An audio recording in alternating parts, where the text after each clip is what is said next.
if you're going to set a goal, try to make your goal gameplay focused, not rank focused, right? Like I'm going to pay attention on my opponent's turn. If you do that rather than focusing, I'm going to get to legend because those are things you can control, right? The rank is not entirely under your control.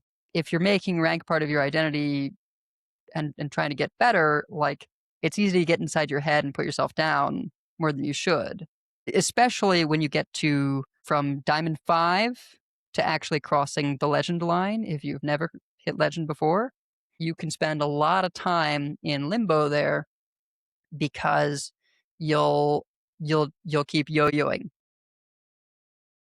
Welcome to episode 559 of Concede, a Hearthstone podcast dedicated to making the competitive side of the game more accessible to you. It is Thursday, August 13th, 2026 in the evening.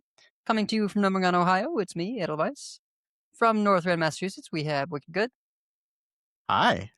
And unfortunately, we do not have Megasa joining us today from Teldrassil, California, as she is just got a lot of stuff going on, quite busy this week. So we wish her well. Hope she's able to get all her work done. And yeah, that leaves us with all around the world. We have you, dear listeners. This week's episode is brought to you by our producers: Number Theory, Kresh, Beef Squatch, David P, Jeremy T, Bottle Caps, Grumpy Monk, The Burger Club, Kirk Regan, May, NY Kiwi, Spine, Grizzly Bear, and by our patrons of the week, The Doctor's Link and Ex Pizza Man. You can go to patreon.com/CoinConcede to get perks like a thank you at the top of the show, bonus post-show content, early access to new episodes, and help support the show in the process. If you would like to support the show but cannot do so monetarily, please consider leaving us a 5-star review on your podcast feed of choice, as it always helps other people find the show. And if you're watching us on YouTube, please like and subscribe. So, Life and Ladder, I got a new car, which is the first time Oh, we've ever gotten a new car. This is like a new car. yeah, a new car. My wife is the one who does the car things in terms of purchases and replacements. This might also be the first time that we've acquired a vehicle where an accident was not involved, Oh, of some yeah. variety. You Okay. know, That's good. regardless of I mean, whoever's fault. Uh, that means that it's not by necessity. It's a choice, which is always better because that means you can kind of plan for it right, a little yeah. bit. I mean, basically, my wife lost her grandmother. We received a decent size inheritance that, normally we wouldn't make a big purchase like this, but we had been for a while just paying half the insurance of our friend's car to use it because they never used it. And it was like a 2011 Yaris with nothing. You Mm. roll down windows and, you know, basic key, no ability to click it open. Uh, the heat worked, but the AC was dodgy. Oh, yeah. And Yeah. so it was like, you know what? We don't normally do big purchases, and but it seemed time. And then the other piece is our friends were still paying half the insurance on that, and they're a little strapped right now with daycare expenses coming up. So we were like, well, this is a way we can help out. We can allow you to get rid of that vehicle and get it off your insurance, and we'll have our own second vehicle. So mixed feelings because I don't love being a 2-car household, but it's also Yeah. just kind of hard not to in certain instances. Being in If suburbs. you don't live in a big city where everything's in walking distance, it's hard. It's so hard to just have one car Yeah, between both adults in the household. Like, and the public transit in Cleveland is not great. It's like yeah. mediocre buses, and then the light rail is very specific. Like it goes downtown, and that's how it works. It goes downtown from 2 directions. So like if I want to get to one area, I have to go downtown. That's where I can change to get on the other line to go to that other area. So I've gone way out of the way to come back to do what Mm. driving you would just take the angle. Uh, yeah.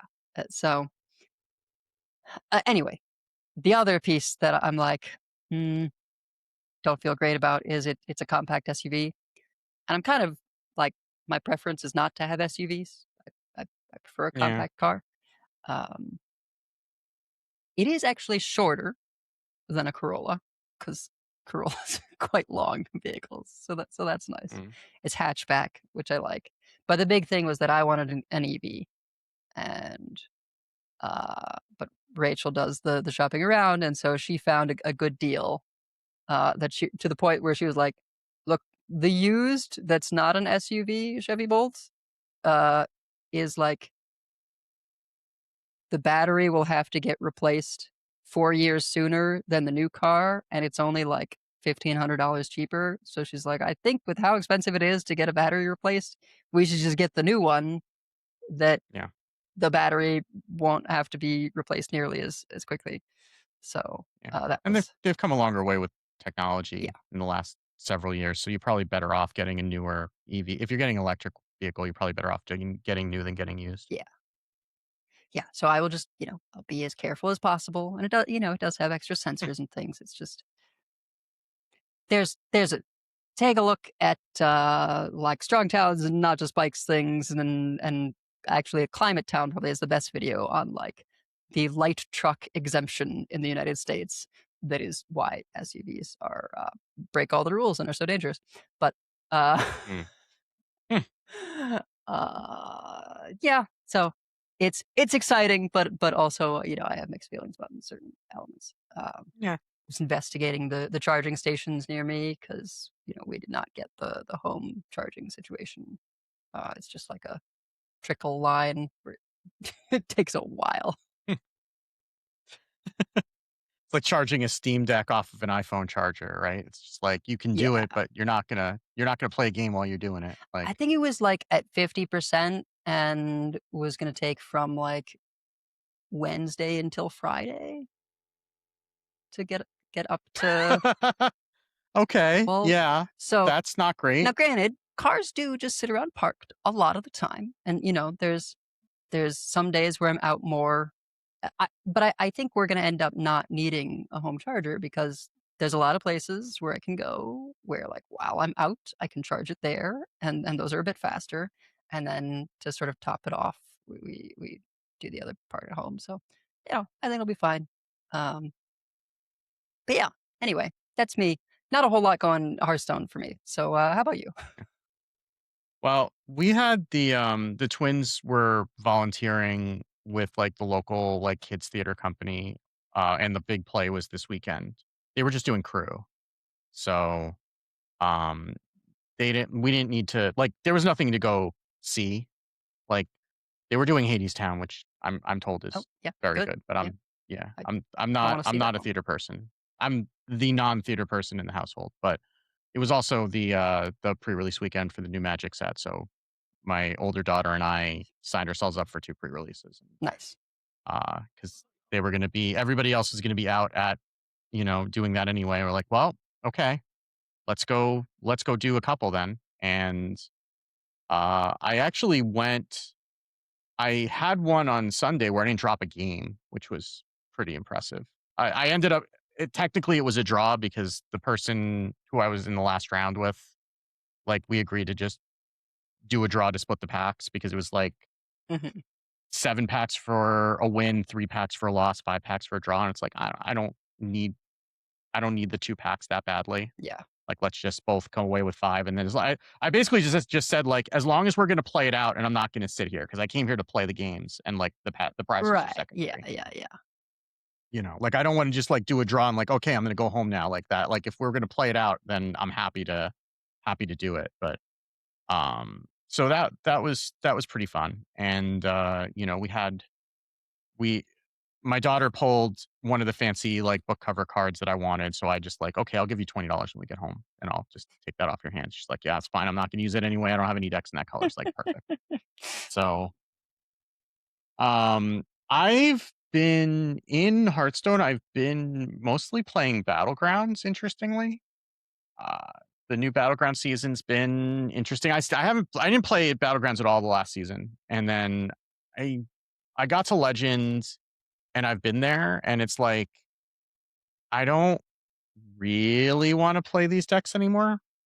Like I'm I- like I actively do not like either of the shaman decks. Like we've talked about Yeah. that when Megasa and I tried to do the guide on Mug Shaman, and it's like I don't like this, and I don't know what I'm doing. And like the rogue, I'm just kind of over, and I'm super not playing Face Hunter. Like that's not a thing that's happening. So I've just been, I think I've got like, I'm like 3 or 4 games into my Win 5 ranked games this week, and it's fine. It's fine to take a break, but I have really been enjoying Battlegrounds. I'm up to like 4,500 MMR, which is like, I mean, I usually, if I play a lot of Battlegrounds in a season, I end up getting like 6K and that's it. So like being at 4,500 like a weekend means that I've been Wow. playing like Y- quite a bit. Yeah. But the new I don't know if it's I don't know if how new it is because I just don't play Battlegrounds a lot, but like the tracker in Hearthstone deck tracker, they're not a sponsor. They're just, I just like their stuff. Uh but the tracker that's in Hearthstone deck tracker is very helpful because it tells you like what you need to do with each one of the heroes, which is what I find to be the most intimidating part of Battlegrounds is that there are so many heroes Yeah. and like you have to play some of them in a particular way. And like I don't have the time or energy to figure all that stuff out without something being like flashed up in front of me, like this is what you do. Because like there's some of them that I know are good, but I have damned if I know how to play them. But at least it just kind of tells you in like a couple sentences, like, okay, well, with Yasharaj, you're gonna hero power like every turn up to turn 6, and then you stop. Right. And then okay, fine, great. Like, I think that's new and taking a page out of like the TFT trackers, yeah, because that would make I sense. know TFT trackers. There's a little more complexity there in terms of items, right? Yeah. But they tend to give you advice on like, here's the different builds you can do. So like, Yeah. get these items to go with these unit archetypes and things. Yeah.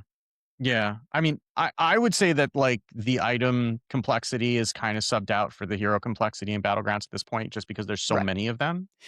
Like it's impossible for you to Yeah. you could go like a couple weeks and not play the same hero twice. Yeah. And that's so then it's like when you don't have that kind of repetition to learn it, because like at least in TFT, like you can force a comp if you really want to. Mhm. You can absolutely like one trick a comp because you're going to get all the units are the same in every game and a lot of the augments are different, but which are kind of like the trinkets in Battlegrounds, but you can absolutely like force a comp every game and just play that and just learn it really well. You cannot do that in Battlegrounds just because half the minions aren't in each lobby. Right. Yeah. So, More variance in that way. And I think that's right. part of why they now added this feature to the Yeah. tracker, which is great. Yeah. Yeah, and it's helpful just to, like, have, like, okay, well, this is how you need to play. Because like, it reached a point, like, when Battlegrounds first came out, like, it seemed like it was pretty manageable, and then they just added more and more to it, and now it's like, I would see people doing, like, all this wacky stuff, and I have no idea how you even get there. I would just die. Like, everybody's got, like, 500 minions, and mine are, like, 20 20s. Like, how did you do that? So now at least it's telling you, like, what you're supposed to do, and you can, like, pin the you can pin the minions that you're looking for, which is something that TFT has built in. Like TFT has a team planner that you can actually just like built into the client. You can paste in a code, and then it will highlight the minions or the units that you need for a comp in that game. So that's really helpful. Just kind of like reducing some of that mental overload. So I've been able to actually enjoy it a little bit more, which has been fun. So Yeah. it's been a nice break. It's an interesting long-term potential problem, right? For like the regular card games, you create formats, right? You eventually have standard and wild, uh, or standard and legacy, whatever. But battlegrounds, each expansion, if you will, they rotate out old stuff, right? So the card equivalents disappear. more Mhm. or less. Yeah. Some of them stick around, but uh, they create all new mechanics for the different minion types and all that. But the hero pool, like a MOBA, just keeps getting bigger and bigger. Yeah. And And they very rarely change unless they do a rework occasionally, which they will do, but they don't do that often. right. But so yeah, it just ends up with this thing where it's like the roster just keeps getting bigger because what? You're gonna take away people's Yeah. heroes? Like, That they bought cosmetics for. right, yeah. Yeah. So, yeah, I don't and it's like some of them are just get worse as the pool changes or like they don't they don't necessarily scale. Like I remember when like Dancing Daryl was just like that was like number 1 with a bullet. And they had to buff it, I think like 6 months ago or something like that, just because like it wasn't keeping up Yeah. with all the nonsense that was happening. Like that those little buffs every turn, like tempo does not matter. Tempo matters, but not that much Uh-huh. in Battlegrounds anymore. Like tempo used to matter a lot more. But yeah, it's definitely interesting getting back into it. Like I'm not this is not becoming a Battlegrounds podcast by any stretch of the imagination. That's not gonna be my main mode. I'm just taking a break. But it has been pretty fun to try that out and kind of see how the other world lives for a little while. So Yeah. Well, if listeners are wondering why we're a touch disengaged with standard, we can share the news. okay, yeah, let's do that. Gadgets and Gazette always gets the scoop. And the news is there isn't any. There's a little. I mean, to be fair, there was a hotfix patch. Yeah. That happened. That happened right after we recorded last week. That was pushed out early, mainly to resolve bug causing memory issues on their servers. It's nothing that you would have seen on your device. It was more on the servers back at Blizzard HQ that they needed to push this out a little bit ahead of schedule. The only bug fix aside from that affects standard that is in that patch was that they fixed an issue where when Azalina steals Broxigar's portal and not Broxigar himself, and the portal is in her starting hand, it will not generate Broxigar. So there's a lot of I've read that about 5 times and I'm still not 100% clear about like what exactly was happening, but it sounds bad and it sounds like it was going to be very confusing when it happened. Um and now it will not do that. So I guess it would you could still play the portal and it would still shuffle it in, but it wouldn't if you got to the 4th one, it would still give you Broxigar even though he was not in the deck, maybe? I don't know. It's Azalina is a very silly card that makes for very silly things and has a lot of potential for bugs. And is So, still sitting at the top of D tier at yes. 46.9%. Yeah, I mean, I guess I'm glad. Because if that gets above 50%, It's all over. ladder's gonna be miserable. Yeah. Yeah. So 46.9 is like it's good enough where like people who really want to play it can play it and probably get to like a reasonable win rate to climb if they really get good at it. But most people are going to play it for a few games and then bail on it, which is exactly where we want that card to be. Yeah. So, um, but we were hoping that this would be a balance patch, and it is not. So, Yeah. I can give like quick update on the meta. The change to Void Demon Hunter. I am genuinely surprised. It turns out maybe the weapon was actually the better hit instead of the minion because it was kind of important to get a Void Soul immediately from the minion and then also get one from the Death Rattle. But yeah, Void Soul DH went from like S tier to D tier with that one change, which is staggering. I never could have predicted it's that. bananas. Yeah. I don't know how that happens. Um, and apparently the new card just didn't matter, right? I think they expected that it would be a benefit to the deck, and it just isn't. 3 mana is kind of a lot to pay for just changing your hero power, especially in a fast meta. But yeah, sitting on top, if you're just filtering for legend, Mug Shaman, Z Shaman at the top, along with Face Hunter.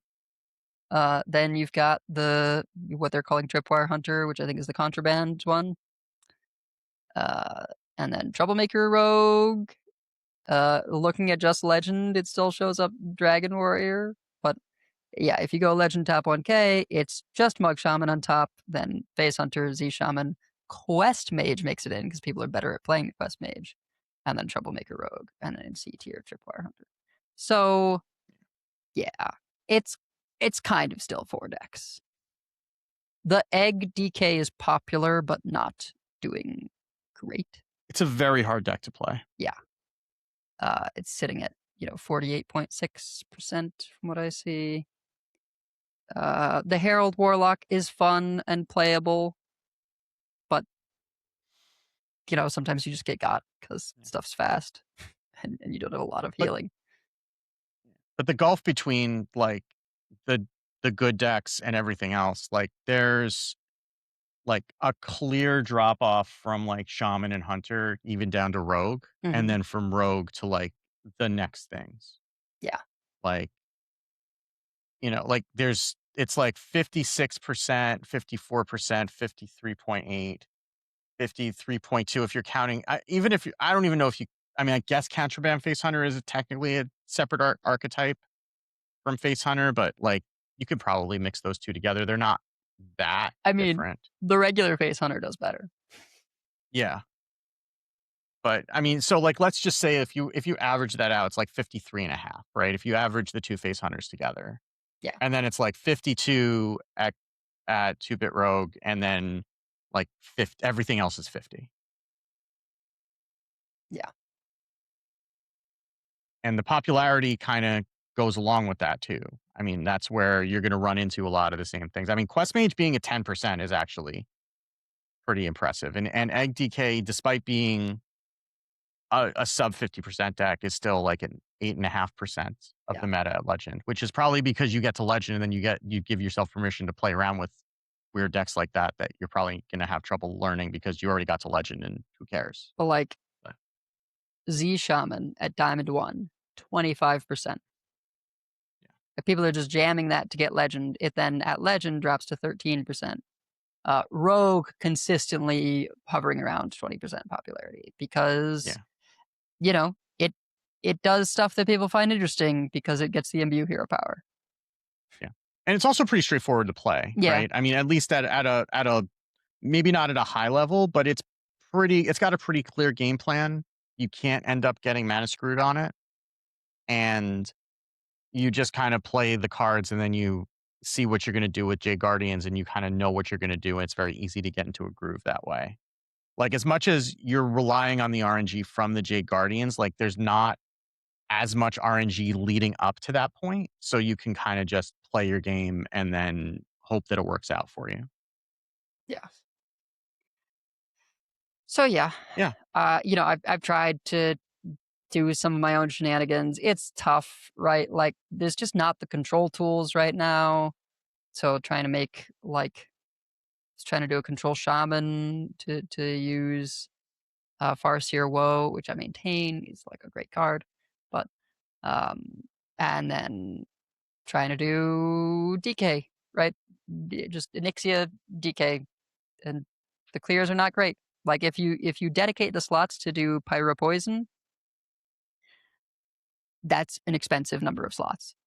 And if you don't, then there's certain boards you just can't clear. So yeah. I mean, the other problem with control is just that like it is impossible to get card advantage if you're going 1-for-1, and the clears are all too expensive. Yeah, and like Z Shaman, to the expensive point, Z Shaman just gets under you. Like if that deck gets rolling, you don't have anything. Like it would have to be specifically Pyro Poison because that's the only thing that could clear a large board on 4. I was reading an article over on the Magic side about engines because they had a big banning in Standard also, and one of the things that one of the articles that I was reading pointed out is just like when you have a really efficient engine and it represents just a lot more mana that one player can spend than the other, Mhm. then it ends up just being really hard to come back from, especially when there's not a really good way to remove that engine. And certainly in the case of Z Shaman, you can't. Right. Right. So like if the Z Shaman hits their curve, right, they're just spending like 6, 8 more mana in the early game than you are. And that's like so much of a disadvantage to have to be able to overcome if you're not also playing a deck that's mana cheating. Yeah, and like with the Maev turns, with the Galagiogoon, like they're getting a lot of stats from these things that are challenging for someone to clear in the early game.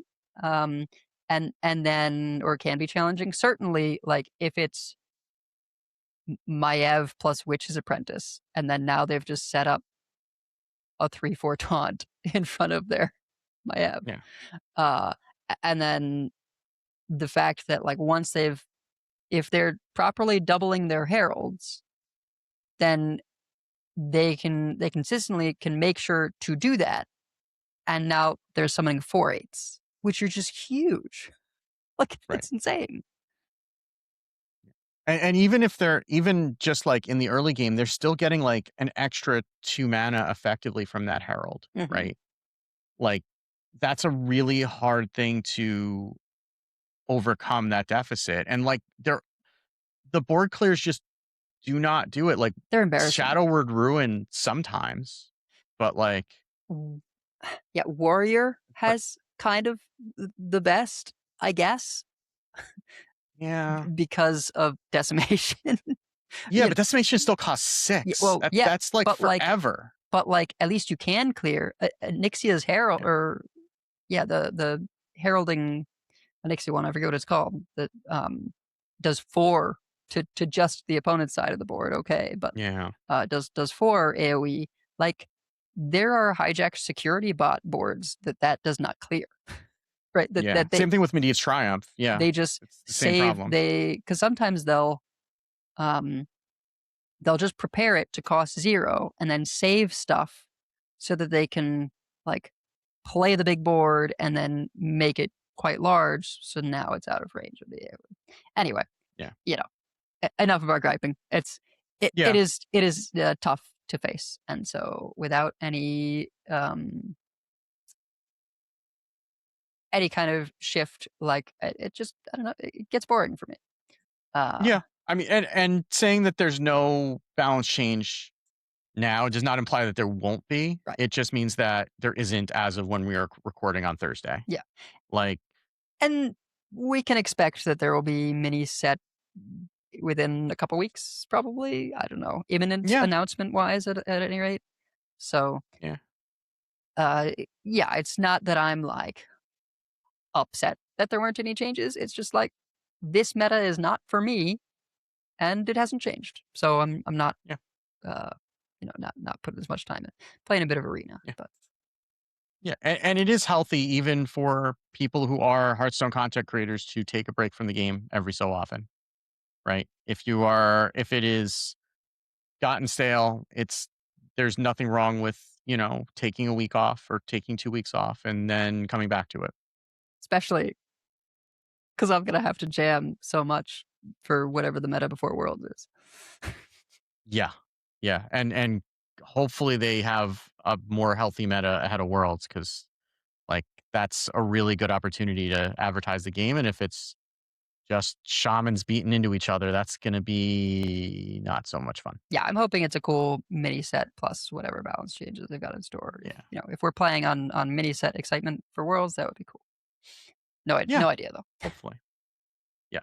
But I guess for those of you who are not taking a break in these trying times, we've run out of decks to profile because we've talked about them all.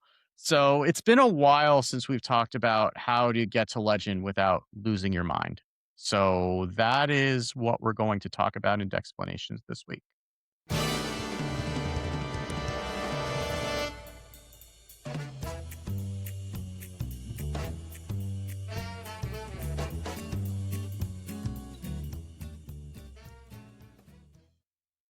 So yeah, every once in a while, when we aren't sure what to talk about, rather than talking about a specific deck and explanations, we do an evergreen topic. If you're a longtime listener, you're familiar. You've probably even heard this exact spiel. But I checked actually the evergreen episodes on the website, and it's been a good 100 episodes since we've done this one. Oh, wow. That's like 2 years at least. Yeah, Yeah. we actually have perhaps made a mistake and talked about like learning from the pros like a couple of times in that time. But uh Mm. yeah, there's I think something to be said for the fact that if you are a long time listener, even if you've heard this stuff before, I know sometimes it's good for me to get these tips again. Um Going back to the Jared Tendler episode from very, very long ago. Um, you know, before I was on the show. Um in terms of kind of mental game and particularly hitting legend. Um, it is not the grind that it used to be, but it is still a grind. Even I mean, from 10x, it can be pretty tough, Mhm, right? Like, you do have to win 25 more games than you lose net, mhm, which sounds real easy when you put it like that, but it doesn't happen like a 55% win rate doesn't happen necessarily that it's just, oh, I'm going to win 2 games, then I'm going to lose one, and then I'll win two, and then I'm going to lose one. That's probably closer to that's like a 66% win rate. But anyway, whatever the math is. Sometimes it means that you're getting like a big win streak and you're on the top of the world, and all of a sudden you drop 10 in a row and you don't know why. mhm.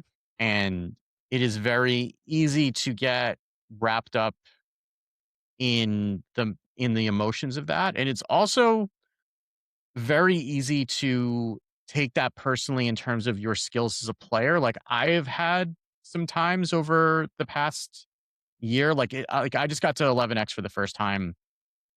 I don't know. I don't remember how long it was. It might have been a year. I don't remember the last time before this that I got to 11x before this past month.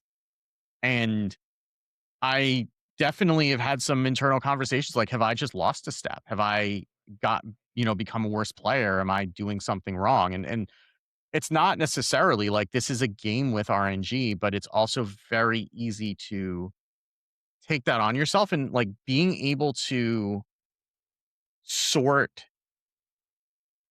poor outcomes and good outcomes, just outcomes in Mhm. general.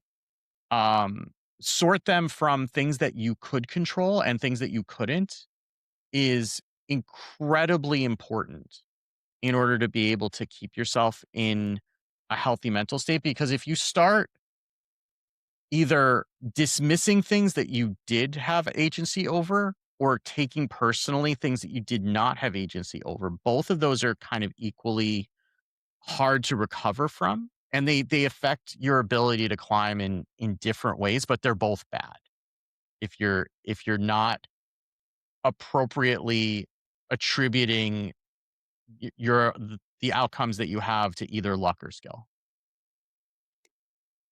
Yeah, and I think something that's important to keep in mind both directions, both in terms of like if you normally are playing at a high level and you feel like you've been doing worse, or if you norm you know normally are don't consider yourself very good and you're working on being better.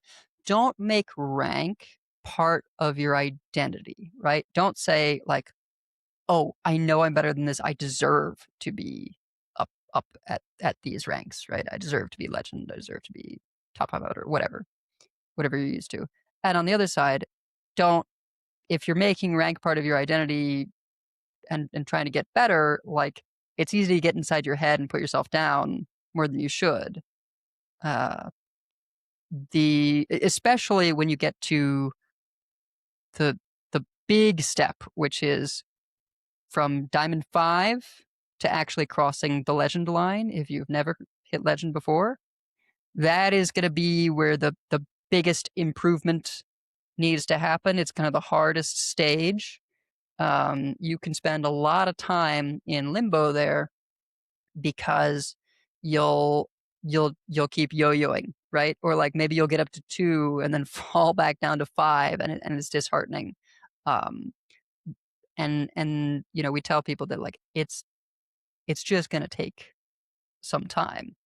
Um, in terms of picking a starting point, if you're like me and you like to play these off meta things, but if you've set a goal, right? If you're wanting to make that step to break into legend or hit whatever your goal is, um, you got to play a tier 1 deck, or maybe tier 2 if it's like close and fits your style better. But like climbing is not the time for innovation or second screens, right? Like you got to be dialed in. You can't bring a knife to a gunfight. That's really what it comes down to. You can't. Like, if they're the people who are building decks in standard constructed are either very willing to tank their MMR in order to try something new, which if you are trying to climb to legend, you are not in that position. You don't have that luxury. Or they are just like, top 100 all the time, someone like a no hands gamer, right? Who very regularly will just like see the matrix and build some of these decks and like can pick out like exactly what needs to be in there. And he's that good that he knows how, like, what cards need to go in and how to make a deck function in order to become a meta deck. If you are at that point, you probably don't need to be paying attention to anything we're saying in this segment anyway. If not, you need to be standing on the shoulders of giants. You need to be giving yourself every advantage that you have available to you. And it is not a failing to be net decking. Like, that is what everyone is doing.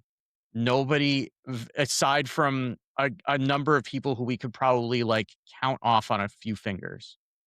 Other than that, even a lot of the pros are using the decks that exist. Maybe they're tweaking a card here and there, but they are working within the meta and they're playing the decks that are in the meta. And if you are not doing that, you are tying a hand behind your back on the climb up.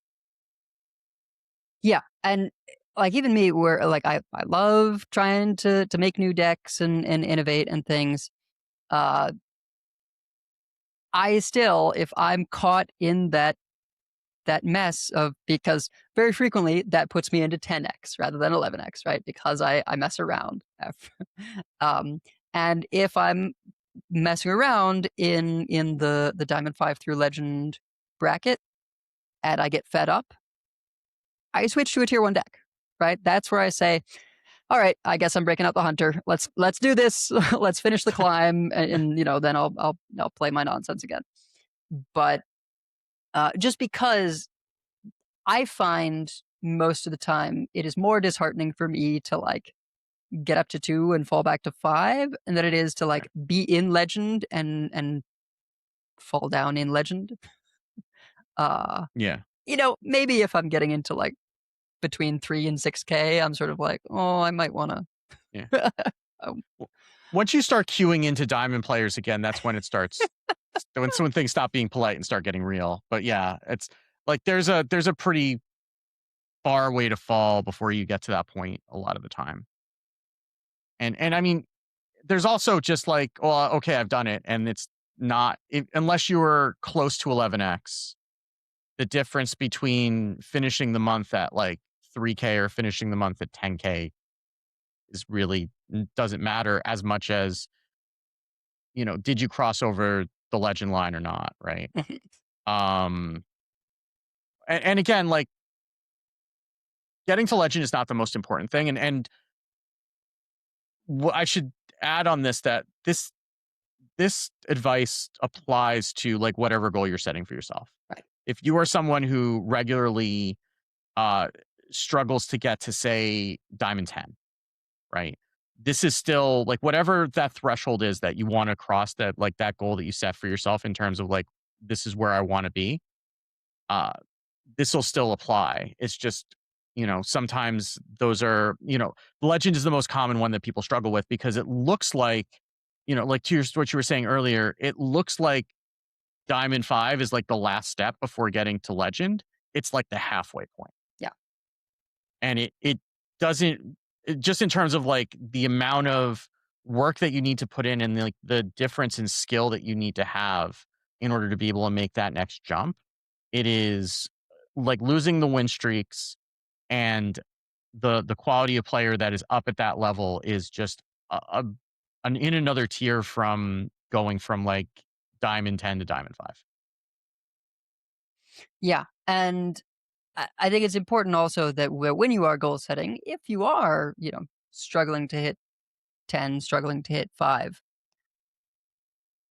well, then make sure like your goal is set accordingly, right? Like don't go straight for, oh, my goal is to hit legend, right? Like you got to take things, Yeah. one step at a time, be reasonable with your expectations, and take it piece by piece.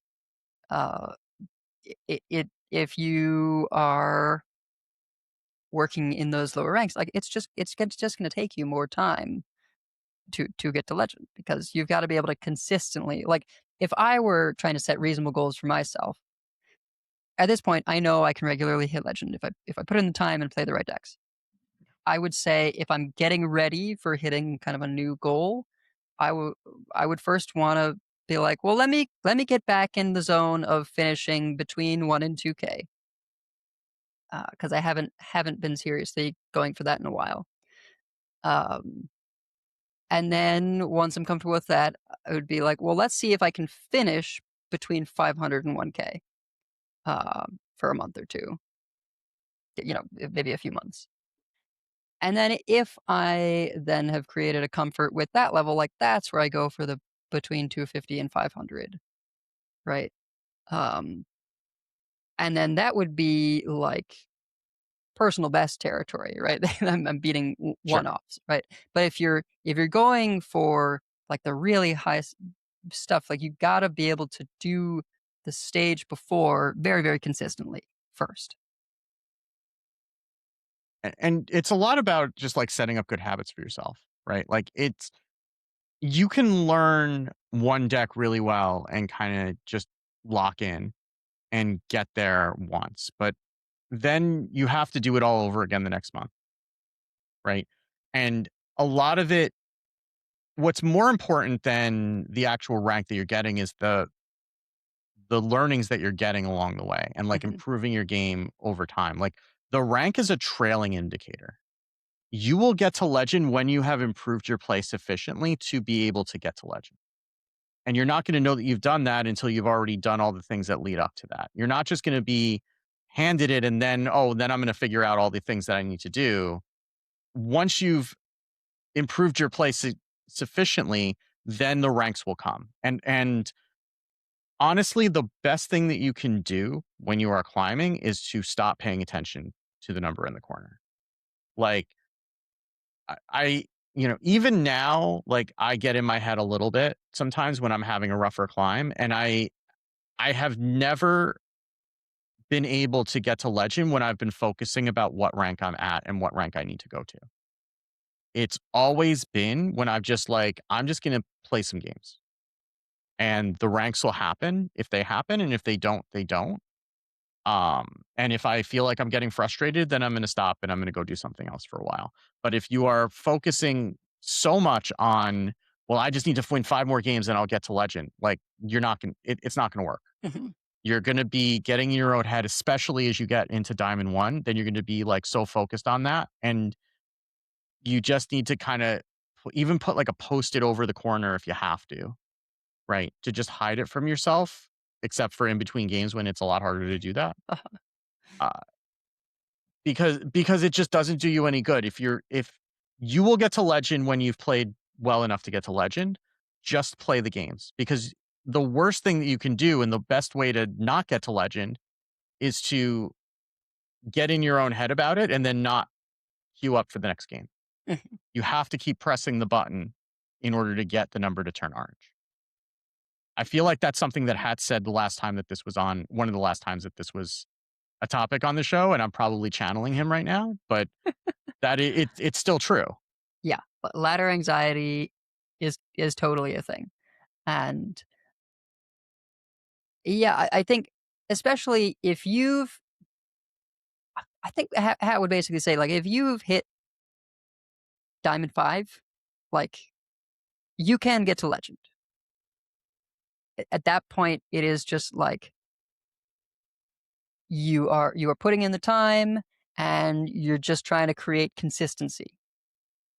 And uh, a great way to do that is to make sure you're using a tracker. I think these days most people are using a tracker. Not if you're on a tablet, I will say. That's trickier, but it really helps in a few ways. One, obviously, the tracker just helps you play the game. It is an assist tool that many of your opponents, maybe most of your opponents, will be using if you're playing at a high level, and uh, it's gonna be able to keep track of information better than you can do by yourself, unless you're sitting there with a pen and paper, which I doubt you are. Um, the other bit is keeping track of replays and losses. You gotta go look at your replays of those losses, especially if there's a turn that you weren't sure about. Go back, give it a look. I know I've definitely gone when uh, not even a tracker situation, but when I was playing on a tournament that I knew was broadcast, I would go and look back at the VOD because I was like, that was that was I know I could have done better here, right? And go check that out. But the wins, sometimes there's stuff there you can look at, right? A turn that you weren't sure about in a win, but it's really the losses that teach you stuff. And uh, the replays are invaluable for being able to slow things down, take a look at things again, use the information of how things turned out to see. Sometimes even it's to see, oh no, I did the best I could. There was just no winning this game. And sometimes that means you need somebody else looking at it too. Yeah. Like it can be hard to look at these replays objectively and get much out of it. The one thing that looking at your replays after a loss does do, regardless of whether you get anything out of it, is it does stop you from just clicking the button again. Mhm. And then it does kind of help you reset mentally. So for that reason alone, it's worth looking at your replays after a loss, even if you're not necessarily going to get much out of it by yourself, just to mentally take a break and breathe before you start queuing again and just like rage queue. Like that is a benefit.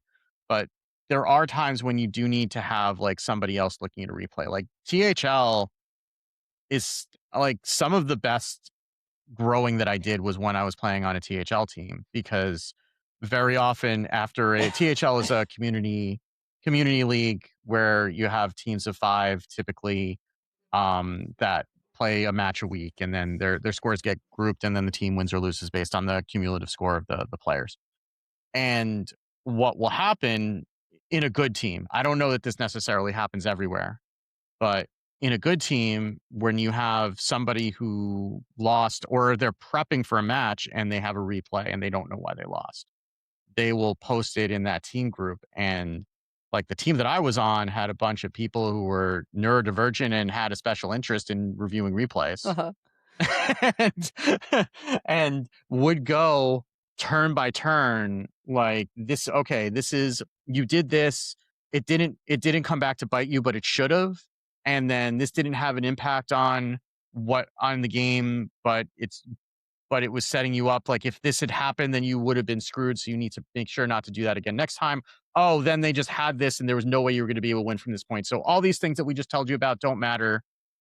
You still have things that you could learn from this, but also none of that mattered. You weren't winning this game anyway.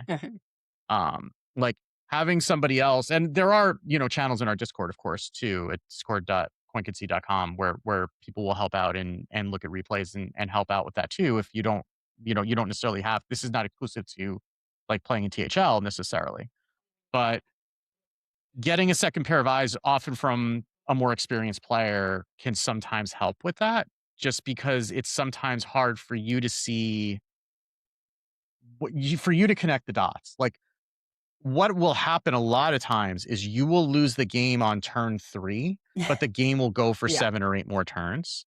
And like an experienced player will be able to see, okay, this is where you lost the game, and then this is where all the dominoes fell everywhere else. Whereas someone who's less experienced will just say, okay, well, they top decked this card that blew me out.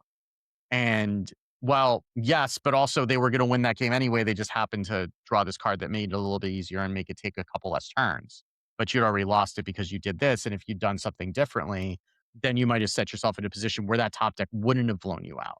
Right. So, but that's hard to see on your own, especially when when you're emotionally invested in the game.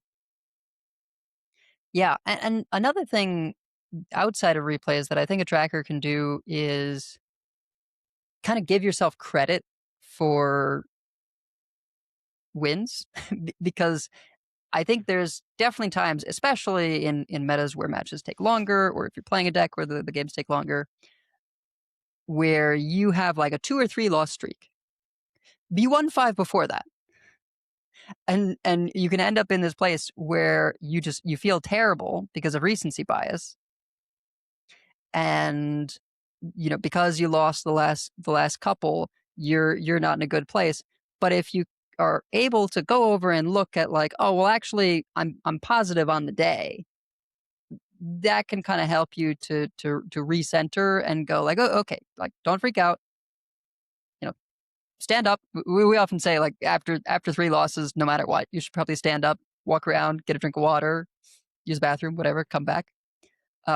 Just because you need to be able to refocus and not let yourself spiral. Yeah. I mean, the other thing that a tracker can do is kind of help you figure out if you have a problem with a specific matchup. Mm. Because Yep. sometimes you'll be playing very well against most opponents, but then there's like one matchup that's, especially if that matchup is supposed to be good for the deck and Yeah. you're not winning it, like that's also very helpful to kind of figure out, okay, is there something that I'm doing wrong in this matchup? And that's something that also you can ask around and get some help with, or at least like look at the replays of that particular matchup a little bit more closely. There's also on HS replay, this is a feature that doesn't get used nearly enough. I'm actually going to try to bring it up for the folks on stream because there is a way, like if you're going into, let me share the screen so I'm just not talking through this. But when you're on any particular deck's page, there's like you'll see it'll open up to the mulligan guide. You've got like the overview, you've got your statistics. There are these tabs on the end for streams and VODs where so streams will just be anyone that's streaming the deck like right now. If they're playing it with the HS replay extension, then you'll be able to go see them playing it and you can just tune in and just go watch them. The VODs will capture people and it will break it down to individual matchups and whether they won or lost. And you can actually go watch like Insane, who's a regular in the Pro Tour, for instance. I'm looking at this right now. It's like, I just pulled Z Shaman and he has a win versus Troublemaker Rogue. So if you're struggling against Troublemaker Rogue with Z Shaman, you can go in and like watch that and see, okay, how is he handling the situation? Is he doing something in the mulligan differently? Is he doing something in particular situations that I'm not doing? Whatever it happens to be. And then you can actually hear them, talking through their plays, assuming that it's a good streamer who's doing it. But this is a really good resource that is very helpful if you're stuck on a particular matchup and you can go watch somebody else who's a high level player navigate that matchup and figure out like what are they doing that I'm not doing. Yeah, that's new information to me. I knew they had the live streams. I didn't know they had the VODs in that broken down way. That's great.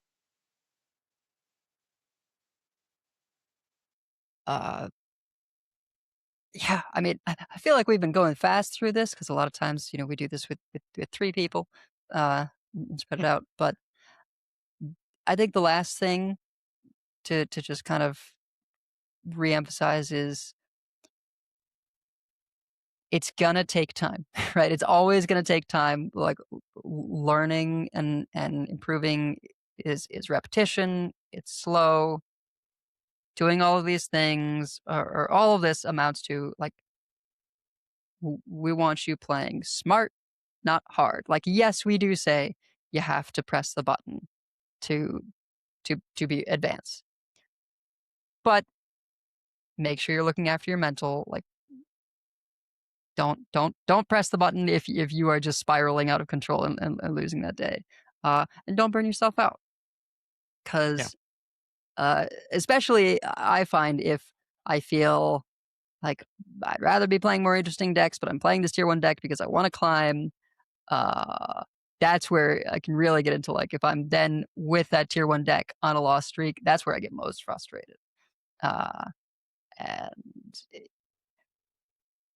I am guilty as well of not after 3 losses standing up and taking a break. So just try and be kind to yourself, but also when you have the presence of mind, make sure you're following these various tips to kind of stay steady. Yeah. I mean, also just kind of check in with yourself. Like, hey, did you get sleep last night? Have Yeah. you been drinking water? Like those kinds of things. Like, this is also why I don't play a lot during the week, right? Just Mhm. because like I'm playing against high ranked opponents and like I've been in meetings since 7:30 that morning. And my ADHD meds have worn off by the time that I'm sitting down to play, and I may not be in the best spot to be playing more than a couple of games because I am not necessarily playing my best. Like, did you get sleep? If you're taking, if you're taking medicine for ADHD, did you take your meds this morning? Just, that's a good thing to ask anyway, but certainly before you start, you know, queuing into a session of trying to climb, like, are you distracted? Are you playing in full screen? Yeah. Right? Like, just a simple thing like, are you playing in full screen or are you clicking over to Blue Sky or a YouTube video or whatever on your opponent's turn and then not paying attention to what they're doing, right? Like, are you mentally in a place where you can give 100% of your attention? Because being able to play at that level requires that level of attention. You don't always have to be, right? Like, there are times you can just play and it doesn't matter, right? And you just need to be honest with yourself about what your goals are for that session. If your session is, I just want to kill a little bit of time, I just want to jam a couple games, that's fine. Then, click onto Blue Sky, go watch an anime on your other monitor, do whatever you're going to do.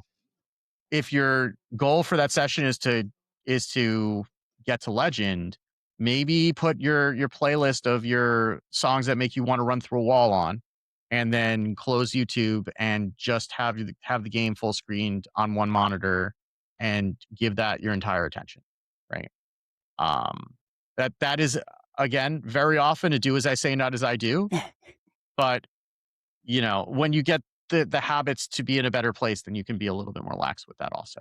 But when you're trying to build these muscles, then you need to be in proper form. You need to be using proper form when you're trying to build the muscles. Once you have the muscles, maybe you can slack off a little bit. I don't know because I don't work out.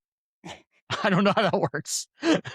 But maybe once you have the muscles, you don't need to be as rigorous about it. Or maybe you need to be more rigorous because then you'll snap an ACL in half. I don't know how I mean, that works. yeah, I would say you need to be working the muscles constantly, no matter what. But to kind of get across what I feel like you're saying, once you are comfortable, right? Once you're mentally just comfortable with whatever it is you've set yourself goal wise in terms of being there, yeah, then you can relax more, right? Like, I do not feel pressured at the stage I am in relationship to the game to always Yeah. be hitting 11x. So Yeah. yeah, I put YouTube on the other monitor, or I uh, God forbid watch anime, which for me means it is subbed, right? So that's really playing with fire because I have to read it. I can't just listen. uh, but I know I'm going to play worse, right? And if I really want to dial in, then I'll just listen to. The next up is I'll just listen to a podcast, right? So there's no visual to distract me at all. I look at the thing. And often what happens there is like, well, I might have to like pause it or rewind sometimes because at the moments where I was focused on the game, I was not properly hearing what was in my ear. And the Right. most focused in for me is listening to music, right? And you may have your own thing that like really allows you to focus in. Some people just need silence, right? Some people play classical music. Some people play like EDM. Whatever helps you focus is what you're going to want for those times where you're really trying to reach your goals. Yeah. I'm trying to find my playlist that I put together when I was doing THL because I had a playlist that was just it was exactly that. It was just I think it was called like Tracks for Laddering or something. I can't even find it right now. But it was upbeat tracks for laddering. Yeah. It's just like every like AFI's Miss Murder, like stuff like that that just like, would just get me going and just get my heart rate up and get me focused, right? That and I would just put that on, and as soon as I started the match, like, that went on, I closed everything else, I had the game full screen, and I was locked in, and that went until the match was done. That's harder to do for an extended session, obviously, but if you it also just kinda when you do that, it kind of trains your brain that, "Hey, I'm focusing now." Yeah. Right? Like, you're kinda setting a routine the same way that, like, someone who runs may will have a running playlist, and that'll kinda get their body in the mode that they're going to be running, and they're gonna, get ready for that, and there's a I'm sure if Megasa was here this week, she would tell us about all kinds of interesting studies about, like, Yep. the relationship between, like, music and physiological reaction to that or whatever. I work with computers for a living, so I don't know any of that.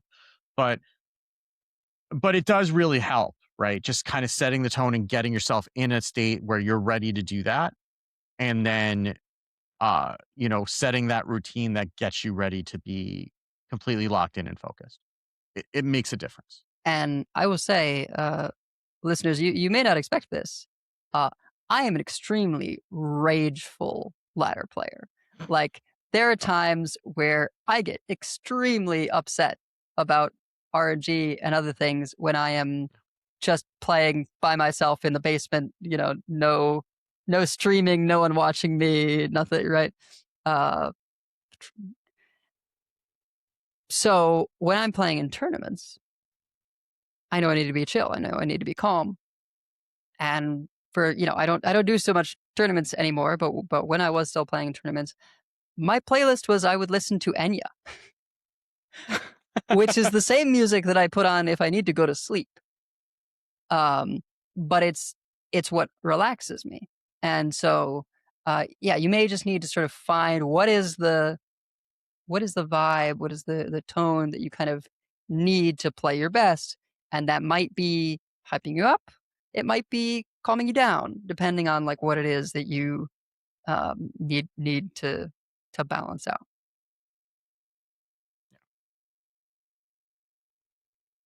But, yeah, it's I think just in general and I guess the last thing that I would say is, like, if you're gonna set a goal, try to make your goal gameplay focused, not rank focused, Mhm. right? Like, I'm going to pay attention on my opponent's turn. I'm going to try to get a read on what is in their hand.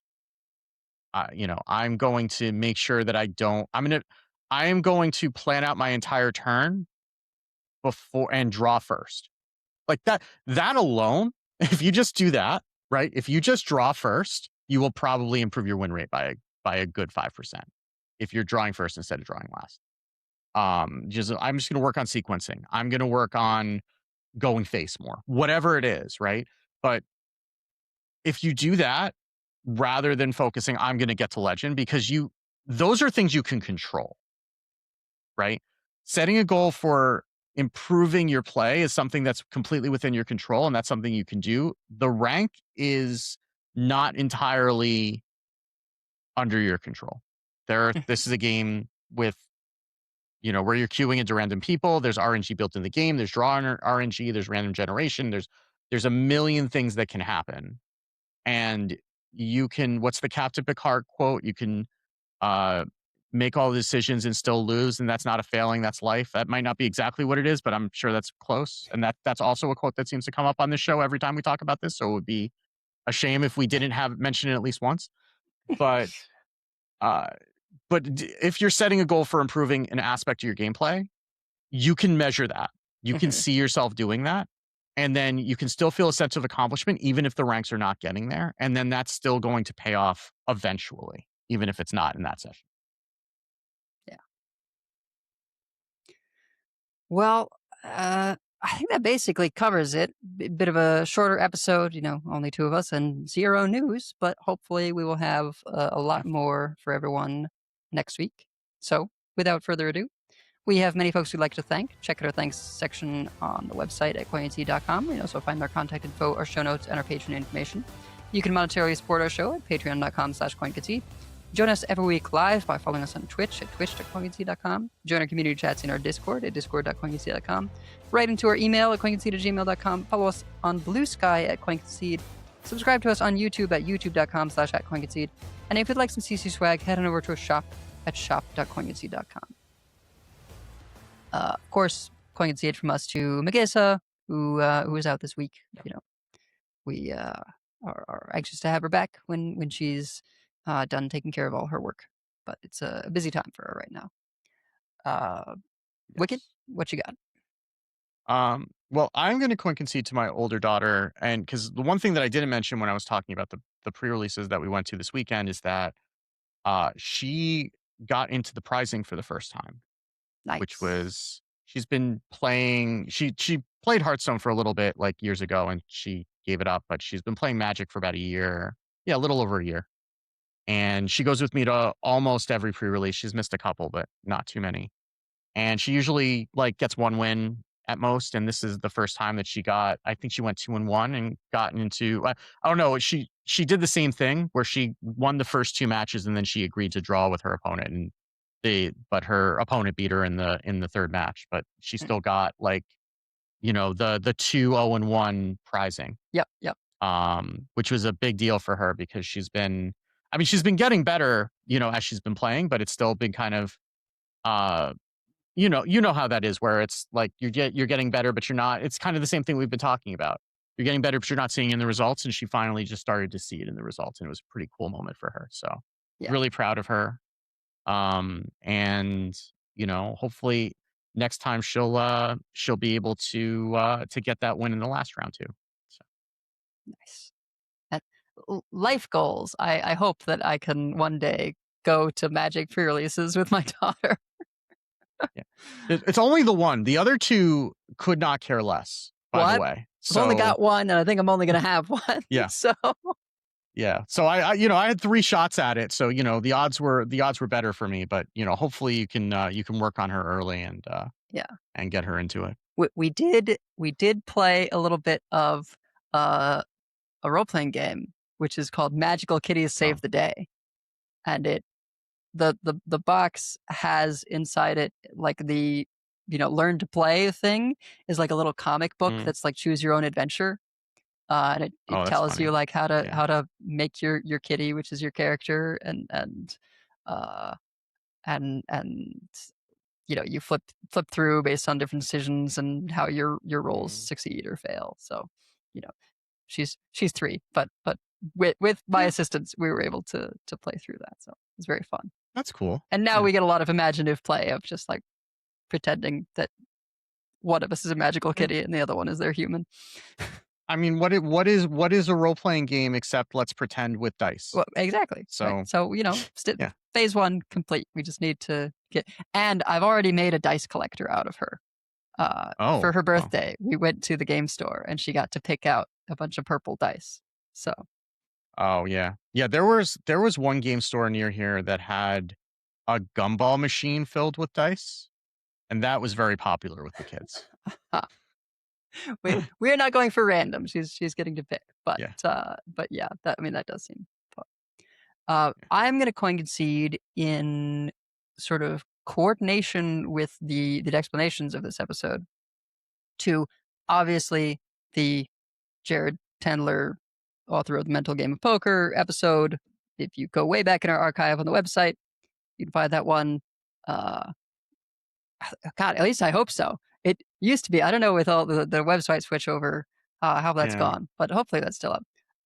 If not, I do have a book recommendation. I mean, obviously you can read his book, but more recent, there's a book that is adjacent, but I think can close enough, called Atomic Habits, and that just kind of gives you great advice on like how you can break a big goal down into these like much smaller, more achievable, doable things so that you can have little successes along the way, um, to make sure that you actually do the thing.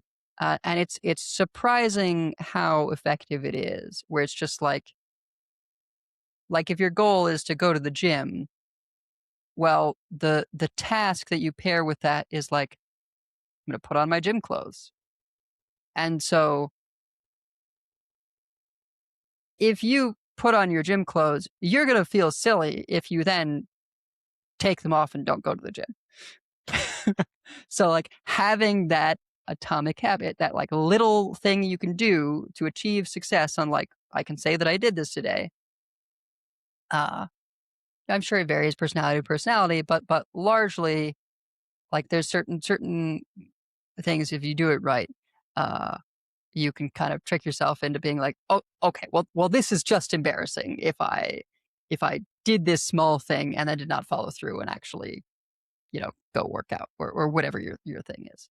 Um, and I think you can apply that to Hearthstone goals in the fashion that like you were kind of pointing out of, okay, my broader goal is to get to a whatever rank, but like for this match, I'm just going to focus on hand tracking, or I'm just going to focus on playing for tempo. And that's how you can kind of strengthen all those individual pieces to get to the broader goal of advancement. So, Atomic Habits, author is James Clear. So, I guess if we're making book recommendations, there's another one that's relevant to this topic too, which is Thinking in Bets by Annie Duke. So Annie Duke was a professional poker player who then turned into a business consultant, I think, later on. But that's all about this process of sorting results into ones that were caused by luck or caused by, an error or a mistake. So that's really what the whole book is about how you identify the results that you should be learning something from versus the ones that you need to throw out because they were just due to randomness. And that's if you're playing professional poker, that's something you have to do a lot because the hands are shorter than Hearthstone matches. So that's also a really good book that I pulled a lot out of. That's worth looking into as well if you're trying to get better in this regard. But also, yeah, Jared Tendler's book is kind of the Bible for this sort of thing. And even though it's for poker and not for Hearthstone, you can like a lot of the stuff. It doesn't not everything will carry over, but most of it does. And it's if you can read it with an open mind and kind of think about how it would apply to a different game, you can get a lot out of it. yeah. So that's going to do it for us for this week. So until next time, keep calm and close your second screen. And if you see us on ladder, coin concede. Coin Concede.